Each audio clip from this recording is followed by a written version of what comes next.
Today we are preparing vegan finger millet milkshake. Wash the finger millet thoroughly for 3 times. Then soak it for 6 to 8 hours.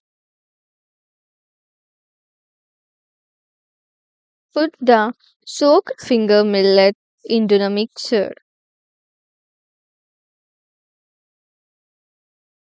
Add grated coconut, grated palm jaggery, and cardamom. Grind them into fine paste. Now put this paste into a cotton cloth. Squeeze the paste to extract milk.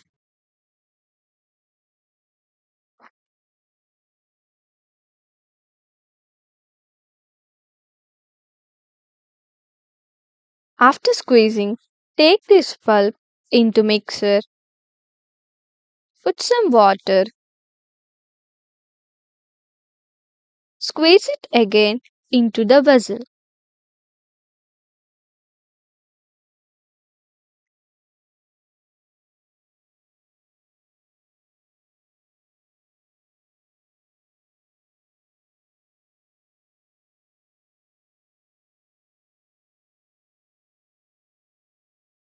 Now our finger milkshake is ready to be served.